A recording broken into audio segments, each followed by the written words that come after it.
So, in this episode, we're going to talk about don't cold call. And that's one that you brought to the table, Claire. So, I'm intrigued at this one. Don't cold call. Tell me what we mean by cold calling to start with. Let's just set the stage. Okay, yeah. Well, a lot of people think cold calling is good. So cold calling is basically when you ring somebody normally off a list, a name, a company, a contact, whatever, and obviously you're trying to do your pitch and get them interested.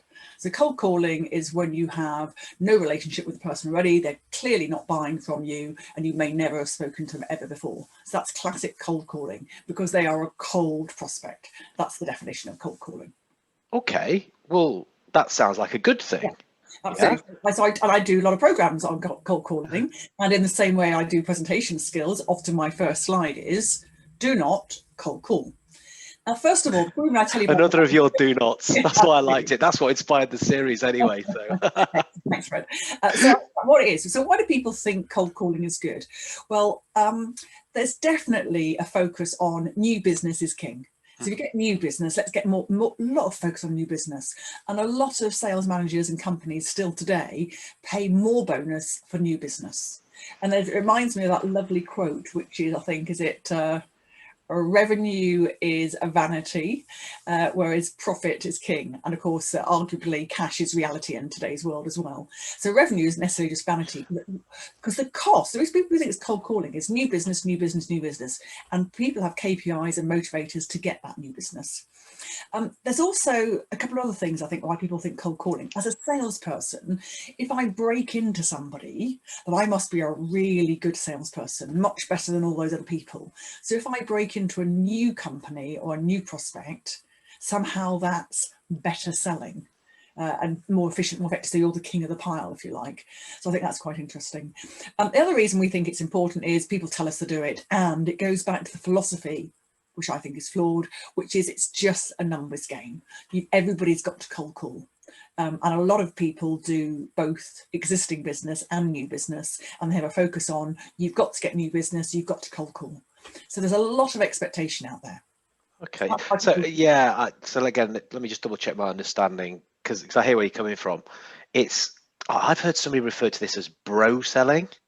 It's like, come on, bro, let's get out there, let's smash it, let's do it. I'm a tiger. Well, I mean, all that kind of stuff. Yeah, you know, and that's raw stuff. Yeah, absolutely, and it's really pushed a lot. You know, you look on LinkedIn, you look on some other discussion platforms. It's being promoted as the way to go about stuff. Yeah. So we need to have a think about why that's flawed then. So what's our thinking on? Okay, that's maybe not quite as clever as we think. Well, the number one reason why it's flawed is cold calling does not work. In its true sense.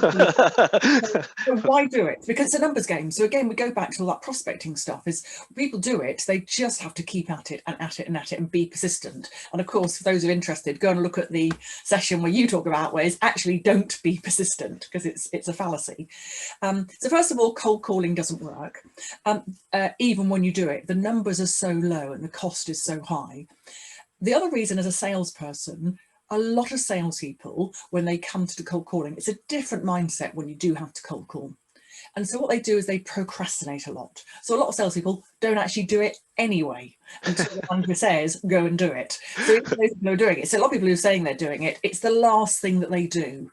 And then they just do it to hit the numbers. Yes, boss, I've now run 20, 100 people, which includes a pig farmer here or two, because of course the databases are all a bit wrong as well. So they procrastinate it, and it's just not a very efficient, effective way of doing it. It's made me giggle as you heard, because it's kind of like saying, don't do what you're not going to do anyway. It's kind of what we're saying. So you set yourself up, and you're not going to do it. So you're doubly wasting time. You're wasting thinking, you're wasting... and what's sad about that is the wasted amount of energy and motivation that's lost then. So we're pushed to do it. It's something a lot of us don't want to do, or a lot of people don't do. They procrastinate anyway, and then you just get stressed by it all. So of course, what should we do instead? Well, of course, the answer is you very, very rarely do you have to cold call. So basically prospect. So make that cold call into a warm prospect before you even speak to them. So that's one thing, make it more warm. And secondly... So warm call, in a nutshell, don't cold call. Warm call. Warm call. So Okay. actually there's two parts to this. Don't ever phone somebody coldly. If you like, if you can, do some warm stuff beforehand. And the warm stuff you can do beforehand is you can prospect more. So research and plan much, much more. So of course you might network with them. You might send them an email or a video, connect with social media just for the sake of connecting, and slowly build it up. So have a social media strategy in effect that builds up those contacts. But the most powerful thing is, so sometimes, yes, we do have to get new business. So number one is don't cold call, make it warm prospecting instead, and focus on that qualifying prospecting. And the other point is actually go to your existing contacts. Because in actual fact, most salespeople, once they've been around for a few years, you have sold to customers.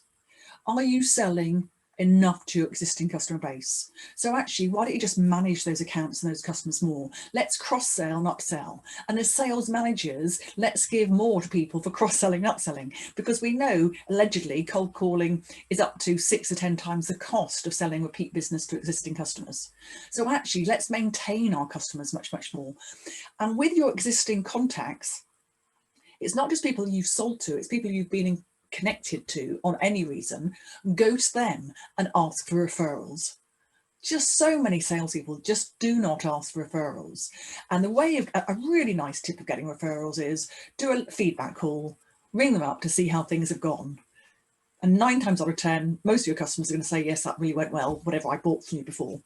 And that's the point to say, oh, I'm glad to hear that's gone so well. Would it be possible to use you as a case study, or could you suggest somebody else I could talk to, either inside your organisation or outside? And that's the beginning of the warm prospecting.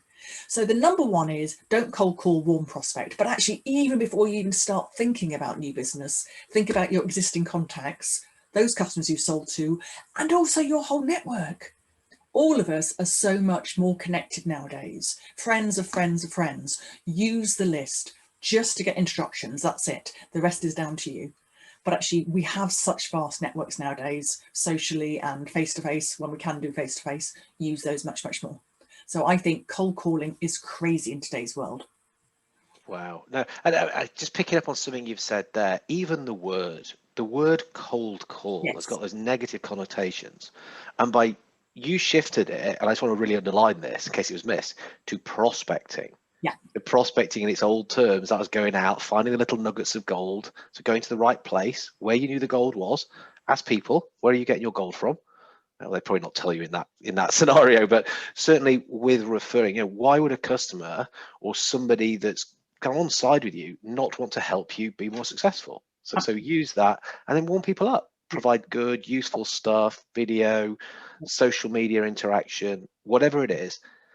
Let's take cold to warm to hot if we want. Yeah. Absolutely. I will add one more point for those people who've had training with me before. I do help people with a very effective template for an email approach to customers, which is cold call. But it's not cold calling because you've warmed them up beforehand, hopefully.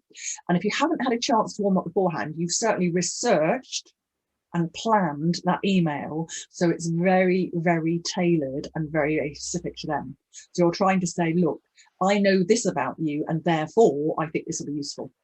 So, and those techniques can work. So I was happy with some cold calling out there, but it's not cold calling, it's warm prospecting because you've really planned it. It's not the spray and pray technique of the old numbers games. It's very, very focused. And that's where you'll get more contacts and therefore grow the business.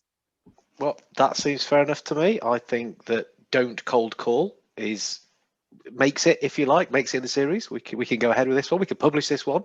Because the advice you've given them, it makes so much more sense. Make them warm, in a nutshell. Simple.